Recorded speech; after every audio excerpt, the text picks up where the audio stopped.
Sometimes the deepest pain doesn't come from illness, but from the silence that follows when you need someone the most. My name is Samuel Dean, and I've spent the last 20 years underneath hoods and engines at Redline Motors in Billings, Montana. I turned 53 last month, wasn't planning to celebrate, but I sure as hell didn't expect that day to be the one where my whole life cracked wide open. It started in the doctor's office. Cold hands, colder words. Stage 2 non-Hodgkin's lymphoma. Treatable but aggressive. We need to start soon. I nodded, trying to hold on to the facts while my world tilted. Treatment options, survival rates, side effects. It all blurred into static. When I stepped out into the parking lot, I sat in my old Dodge and dialed Karen, my wife of 17 years. I told her I needed her at home so we could talk. She said she was running errands. Her voice clipped, like she already knew what I was going to say and had decided she wanted no part of it. I got home an hour later. The coat rack by the front door was missing her red jacket. Half the closet stood empty. The wedding photo was gone from the nightstand, and on the kitchen table sat my phone, buzzing with a new message from a number I didn't recognize. I didn't sign up for this. 5 words, cold, final. Beneath it, a screenshot. Our joint savings account, balance, $0.00. Karen had drained every cent, $41,200, gone. Years of side jobs, skipped vacations, long shifts at the shop, vanished in an instant. I stared at the message, heart pounding but eyes dry. I typed 2 words, take care. Then I set the phone down, grabbed a beer from the fridge, and sat out back as the sun dropped below the hills. I didn't yell, didn't cry. I just sat there, breathing through the quiet ache of a man who suddenly realized he was facing not one fight, but 2, and only one of them could be treated with medicine. I woke up the next morning, still in the same chair on the back porch. Empty beer bottle beside me, sky starting to lighten, and a bone-deep stiffness in my chest that had nothing to do with age. The house was quiet in that hollow way you feel more than here. I walked back inside and opened the hall closet, already knowing what I'd find. Her winter boots, gone. The ceramic angel her mother gave us that she always insisted we display on the mantel, gone too. She hadn't left in a rush. She had planned this. I opened the fridge, nearly bare. I guess she figured I wouldn't be needing much. That's when I remembered the envelope, a plain manila folder my Uncle Ray had handed me a month earlier. He was a retired estate planner from Missoula, always preaching about getting your affairs in order. He'd helped me get the paperwork lined up after my mother passed and left me a little plot of land near Flathead Lake. Ray had warned me gently, don't wait until things fall apart to protect yourself, Sam. At the time, I thought he was just being his usual meticulous self. Turns out he knew more than he was saying. I pulled the folder from the kitchen drawer. Inside were drafts of a revised will, title transfer forms for the old '68 Camaro I'd rebuilt with my own hands, and documents for a secondary bank account I'd opened just in case, one Karen didn't know about. I hadn't finished filing everything, but the bones were there. That gave me one thing I hadn't felt in the last 24 hours, control. I called Uncle Ray right then, and when he picked up, his voice was groggy but alert. Sam, everything all right? No, I said, but it will be. I need your help again. He didn't ask for details, just told me to bring everything over. I hung up and sat at the kitchen table, staring at the cold ceramic mug Karen always used for her morning coffee. Still there, but empty, like everything else. She hadn't even waited to hear the details, hadn't asked about the prognosis, the odds, nothing. I could have had 5 months or 5 years, and it wouldn't have mattered. She heard cancer, and it was like a switch flipped. I wasn't a husband anymore. I was a liability. It hurt more than the diagnosis itself. Because cancer doesn't choose. It doesn't betray. It just is. But betrayal? That's personal. That's deliberate. And for the first time since the doctor said the word lymphoma, I wasn't scared. I was focused. Karen may have taken the money, the trust, and the life we built, but I still had something she didn't count on. Fight. Uncle Ray's house smelled like lemon oil and old books, the same scent I remembered from summers spent there as a teenager. Back then, I came for fishing trips and barbecues. Now I came carrying a broken heart in a folder full of legal ghosts. He was waiting in the kitchen with 2 mugs of black coffee already poured. I slid the folder across the table without a word. He opened it, adjusted his glasses, and flipped through the paperwork like a surgeon reviewing scans. Calm, precise, focused. Good instincts on your part, he said after a while. You hadn't filed the car title transfer yet, but you were halfway there. That account you opened for the land sale proceeds? Still clean and untouched. She doesn't know it exists? I shook my head. She thought we shared everything. I guess that was my first mistake. Ray's brow furrowed, not in judgment, just concern. Sam, what she did, that wasn't just selfish. It could be illegal, especially considering the medical situation. I know, I said, but can we prove it? He leaned back in his chair, tapping a finger on the table. If you called her after the diagnosis and she emptied the joint account within the hour, that's damning. Phone records, bank timestamps, even that text, I didn't sign up for this? That might be the most important piece of all. I pulled out my phone and showed him. He read the message twice, then let out a low whistle. That's not just heartless, Sam. That's evidence. We spent the next few hours building a timeline. Diagnosis, call, transaction, her departure. He showed me how to organize the records, what to request from the phone company, how to notarize statements in case we needed them later. By the time we were done, I felt something I hadn't felt in days. Grounded. As I packed up to leave, Ray rested a hand on my shoulder. She may have run off with your money, but she left something behind. Leverage. On the drive home, my mind kept circling one thought. She didn't wait for the test results, didn't ask what kind of treatment I'd need. She didn't care if I lived or died. She just saw an exit sign and hit the gas. That night I got a message from Rachel, her cousin, someone I hadn't heard from in months. Sam, I just found out. I'm so sorry. I don't know what Karen's thinking, but this isn't right. You don't deserve this. I stared at the screen for a long while, then typed back, did she know I was sick when she left? The reply came quick. Yes. She told everyone. She just said she couldn't handle it and needed a clean break. My parents are furious. I turned off my phone. For the first time since the diagnosis, I wasn't just hurt. I was ready. Karen and I met in the fall of 2005 at a wedding neither of us wanted to attend. She was a paralegal from Helena, sharp-tongued and magnetic in that way people remember long after the party's over. We danced twice, then spent the next 5 years building a life. Slow, steady, and honest. Or so I thought.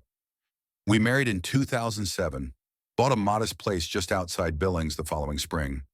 It was a fixer-upper with peeling wallpaper and a sagging porch, but it had bones, and I knew how to work with bones. I spent weekends redoing plumbing, rewiring fixtures, laying tile 1 square at a time. Karen picked out paint samples and posted before and after photos online, like we were the next HGTV success story. Back then, we were a team, or maybe I was just doing the building while she played the part. I grew up without much. My mom raised my sister and me on a high school teacher's salary after Dad passed away in a factory accident. She taught me to budget, to save, and to never expect anyone to bail you out. When she died 2 years ago, those lessons became cement in my chest.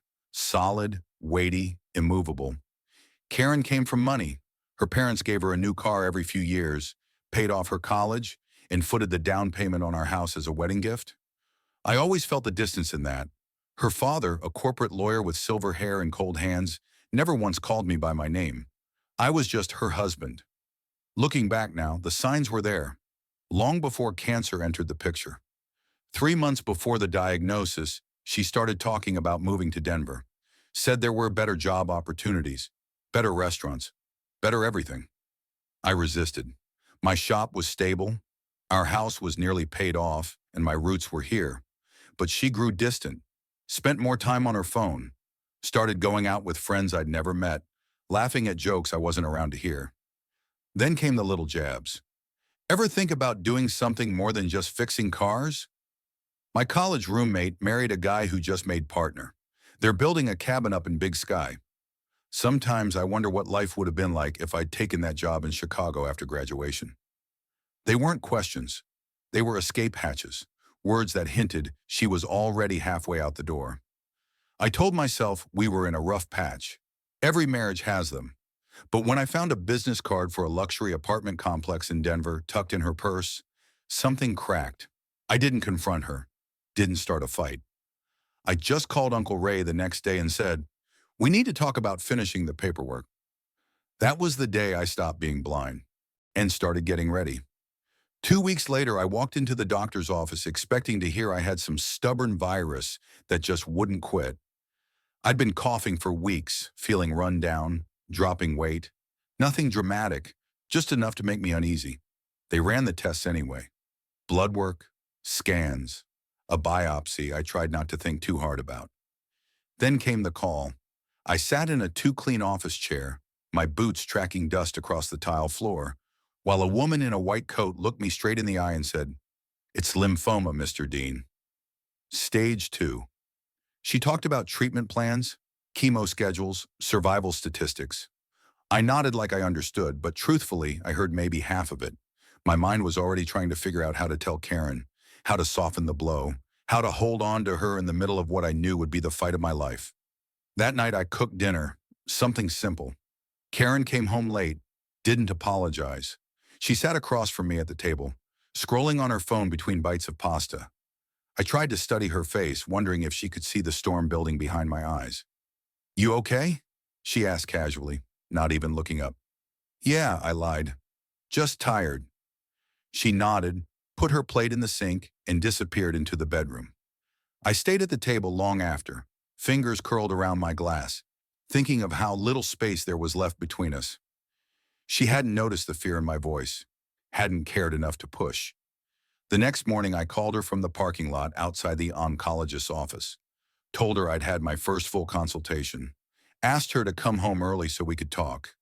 She mumbled something about errands, said she'd be back later. By the time I walked through the door, the silence inside the house told me everything. Half her clothes were gone, the pictures of us from the hallway missing. Her wedding ring, once left on the nightstand each night, wasn't there. Then came the message. I didn't recognize the number, but the words were unmistakably hers. "I didn't sign up for this." Attached was a screenshot of our joint bank account, emptied. Over $40,000 gone in one click. The betrayal hit harder than the diagnosis. Cancer, at least, is honest. It doesn't pretend to love you 1 minute and vanish the next. It doesn't wait until you're weakest to kick you in the ribs. I didn't respond right away. I sat on the porch with a cold drink in my hand and the sky burning orange over the mountains. And for the first time in my life, I knew what it felt like to be completely alone. Not just in a house, but in a future I didn't recognize. 3 days after Karen disappeared, I walked into St. Vincent's Cancer Center for my first round of chemotherapy. No hand to hold, no wife waiting in the lobby.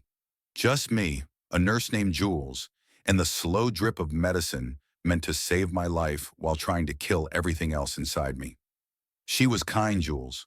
Mid-40s, warm eyes, no-nonsense tone. She showed me to a padded recliner, slid the IV into my arm, and asked gently, "Is your ride waiting outside?" "Took a cab," I muttered. "My wife's out of town." She didn't push. Just gave my arm a pat and said, "The first one's rough, but you'll get through it, Sam." I didn't know if I believed her. When I got home, there was a casserole dish on the porch, a note stuck to the top in slanted handwriting. "Made too much. Thought you could use a bite. Marla from next door." I hadn't told anyone. Not about the cancer, not about Karen leaving, but somehow they knew. Or maybe they just sensed it in the silence. I tried to eat, but halfway through the first bite, I was on the bathroom floor, sweating, heaving, clutching the toilet like it might anchor me to the earth. Later that night, when the nausea faded to a dull tremble, I picked up the phone and called my sister Lena in Oregon. She answered on the second ring. "Sam, everything all right?" "No," I said quietly. "Not even close." I told her everything. The diagnosis, the bank account, the message from Karen. Her voice went sharp with rage. "I'm coming up there." "Not yet," I said. "I need to sort some things out first." The next morning I called the bank, spoke to someone in fraud services, and that's when I learned the worst part. Karen had transferred the money 40 minutes after I called her from the clinic. Not after the biopsy, not after hearing the odds, just after the word cancer. That was all she needed to hear before she ran. And something inside me hardened, not into hate, into purpose. That same afternoon, I loaded a milk crate with every financial record I could find. Bank statements, tax returns, property titles, even the handwritten ledger I kept for household expenses, and drove straight to Uncle Ray's. He was already waiting on the porch, mug in hand. When I handed him the crate, he took one look at the overflowing papers and said, "She really did it, didn't she?" "Every cent," I replied, "gone before the doctor even finished explaining treatment." We sat at the kitchen table, and for the next 3 hours, Ray turned into the man I remembered from his law days. Meticulous, sharp as a tack, and completely focused. He sorted everything by date. The call to Karen, the transaction timestamp, the diagnosis paperwork, and that cursed text message. "I didn't sign up for this." "That," Ray said, tapping the phone screen, "is more than just heartless. That's going to speak volumes if this goes to court." I nodded, feeling the weight of it settle in my chest. The account was joint. She had every legal right. "Legal isn't always moral," he replied, "and it doesn't mean she can hide what she did, especially during a medical crisis. Judges care about intent, Sam, and we've got proof of hers in black and white." He paused, removing his glasses. "I'll be honest, this could get ugly. She might fight dirty." "I'm not afraid of ugly anymore," and I said, "not after chemo." Ray smiled, but there was sadness behind it. "Then we start documenting everything. If she pushes, we push back, with the truth." When I left his house, the sun was dipping low over the hills. My phone buzzed as I pulled into my driveway. An email from Rachel, Karen's cousin. "Sam, I just wanted you to know. I heard what she did. I'm ashamed of her. My whole family is. If you need anything, I'm here." I stared at the message for a moment, then typed back, "Did she tell you I was sick when she left?" The reply came fast. "Yes, she told everyone. Said she couldn't handle it. Said she needed to start over." I set the phone down, hands steady for the first time in days. Karen had left me, but she also left a trail, and I planned to follow it, every step of the way. 2 weeks into chemo, a thick envelope arrived in the mail, return address from a law firm downtown. I already knew what was inside before I opened it. Karen was filing for divorce. Grounds, irreconcilable differences. She wanted to be removed from the mortgage but still claimed half the equity in the house. There was no mention of the $40,000 she'd taken. No acknowledgement of my illness, just legal language dressed up like fairness. I drove the envelope straight to Ray's office. He read the paper slowly, his face growing tighter with each page. "She empties your savings, disappears the day you're diagnosed, and now she wants half your house? She thinks I'll roll over," I said, "that I'm too sick to fight." Ray looked at me firm. "Then we'll show her you're not." He told me not to respond just yet. "Let's wait, see how far she wants to take this." The next morning, I got a text from an unknown number. "Sam, it's Karen. This is my new number. I know you're upset, but we need to work this out. My lawyer says I'm entitled to half the house." I didn't respond. 3 days later, another text. "Ignoring me isn't helping. I know you're going through stuff, but I have rights too." Going through stuff. Like cancer was a rough day at work. I blocked the number. That week, my third round of chemo hit harder than the others. I lost 12 pounds. Couldn't keep anything down. Spent 2 nights on the bathroom floor, shivering under a towel. Lena came up from Oregon unannounced. She stayed a week, cleaned the house, filled the freezer, drove me to the clinic. Her quiet presence did more than any medication. Before she left, another envelope came. More demands from Karen's lawyer. Legal threats, accusations, claims about what I owed her. Lena slammed the papers on the counter. After what she did, she should be the one apologizing in court. I looked at her, then down at the paperwork. "We'll get there," I said, "but on my terms." A week later, I got a certified letter from the bank. Apparently, Karen had tried to remove my name from our joint credit cards, but she couldn't do it without my signature. She'd also attempted to access our safe deposit box, the one that held the title to the Camaro, the deed to our home, and a few of Mom's personal effects I hadn't had the heart to move yet. The bank denied her. She didn't have the second key. My key. I called Ray right away. She's getting desperate, I said. She knows she left loose end, he replied. Loose ends that can cost her. What do I do next? We seal the vault, file the title transfer, lock it all down in your name. And Sam, he paused. I think it's time we play a little offense. I took a sick day, though honestly, every day was a sick day now, and went straight to the bank, closed the old box, opened a new one, this time in my name only. From there, I went to the DMV, walked up to the clerk, and handed over the forms to finalize the Camaro title transfer. Karen's name had never been fully processed, and I was making sure it stayed that way. That evening, another message came in from a new number. You changed the title on the Camaro? That car is half mine. You put my name on it. I stared at the screen. How did she know? I'd only filed the paperwork that morning. Then it hit me. Someone was feeding her information. Someone at the bank?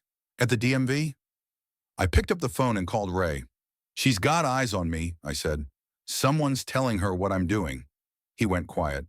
Her father's a lawyer with connections. Wouldn't surprise me. So what now? Ray's voice sharpened. Now we bait the hook. And just like that, the game changed. We weren't just defending anymore. We were setting a trap. The next morning, I made 2 very specific phone calls, both short, both intentional. First, I called Dana, the realtor handling the potential sale of my mother's land near Flathead Lake. Told her I was putting things on hold and exploring other liquidation options. I made sure to say it loud and clear, just in case someone was listening on the other end. Then I contacted my old investment account manager from a shop job I held years back. My small 401k had been sitting mostly untouched. I asked about early withdrawal options and mentioned that my medical bills were mounting. No actual moves made, just planted seeds. By that afternoon, I had my answer. A new letter came from Karen's attorney demanding a share of any proceeds from the sale of inherited property and a fair division of retirement accounts. I took the letter straight to Ray. She bit, I said. He smiled for the first time in days. She took the bait. All right, now we show our cards. For the next month, I poured everything I had into treatment and into preparation. The chemo was brutal. I lost more weight. My skin turned a sickly pale, but the doctors were cautiously hopeful. My numbers were improving, and for the first time, I started to believe I might actually see the other side of this. Lena came up every other weekend, always bringing groceries and calm. Marla and Jim next door kept mowing the lawn without being asked. My boss at the shop cut my hours but made sure my health insurance stayed intact. I was surviving, barely, but I was still standing. Some nights I'd wake up gasping, reaching for someone who wasn't there. But most mornings I got up, brewed my coffee, and kept moving forward. Because now it wasn't just about healing, it was about justice. And I was almost ready to deliver it. Sometimes life doesn't break us because of hardship, but because of the people who abandon us when we're at our weakest. Yet from those very losses, we learn that preparation, self-respect, and resilience are 3 things no one can ever take from us. Even when betrayed, even when health fades, we can still rise on the strength of our own character. With age comes the wisdom to know that justice isn't just about the law. It's about holding on to our dignity and fighting back with grace, clarity, and quiet strength. The ones who walk away don't define us. Only we can do that.